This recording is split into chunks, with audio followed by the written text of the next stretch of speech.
tous, aujourd'hui on se retrouve pour la decklist de mon deck ferroviaire. Donc pour commencer déjà l'extra deck. Donc moi je l'ai composé du super cuirassé canon ferroviaire Juggernaut Lieb en 2 exemplaires donc. De 3 super cuirassés canon ferroviaire simple. Le numéro 80 super cuirassé canon ferroviaire Super Dora. Et d'un loot fer train blindé lourd. Voilà. Ensuite pour ce qui est des monstres, donc au niveau des monstres à gros level qui composent quand même une grosse partie du deck, on a le train à grande vitesse Super Express en 2 exemplaires, 3 chevaliers Night Express, le Derrican train de fret lourd, donc en 3 exemplaires également,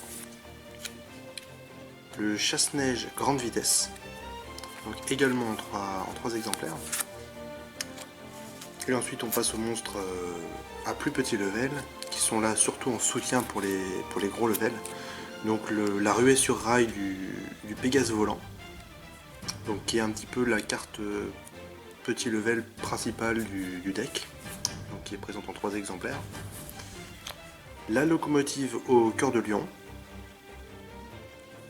donc en 3 exemplaires également.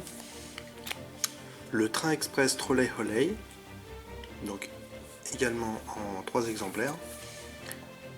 Le train voyou, qui est également une carte très représentative du deck parce que son effet est relativement serviable pour ce type de deck, donc en 3 exemplaires également. Le Girgiancre en 1 exemplaire, l'explorateur planétaire pour la carte magique qui sera présentée tout de suite, et 2 trains de construction signal rouge en soutien parce que son effet peut être très pratique dans certains duels. Maintenant les cartes magie piège. Donc les pièges déjà, donc une petite trappe pour empêcher l'adversaire éventuellement de poser un monstre, ça peut toujours être pratique, surtout que ça peut être un deck qui selon ta main de départ peut être un petit peu compliqué à mettre en place. Il faut avoir de la chance dans ta main de départ quoi. Le rugissement menaçant,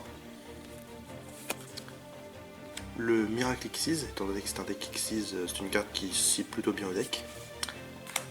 Le cercle envoûtant, le métamorphe rare, alors le tir de barrage en 2 exemplaires, et voilà pour les cartes pièges. On passe aux cartes magie, le chambouleur de cartes, la cage d'acier de cauchemar, l'épée de révélation de la lumière, donc ça c'est au même titre que trappe et les cartes pièges, la plupart des cartes pièges, le cercle envoûtant entre autres et le métamorphe rare, c'est surtout pour gagner du temps, le temps d'avoir les monstres de niveau 10 dans sa main, quoi, pour pouvoir les invoquer assez vite. La destruction terrestre, le vortex foudroyant, la double invocation, le programme spécial en 3 exemplaires, le limiteur removal, également en 3 exemplaires, le programme urgent, donc en 2 exemplaires ici, l'enterrement prématuré, et les cartes magie de terrain qui seront principales, la rotonde ferroviaire, qui ont un effet qui est plutôt intéressant. Je vais vous mettre sur pause pour lire, et puis je pense que vous comprendrez très vite l'intérêt du deck.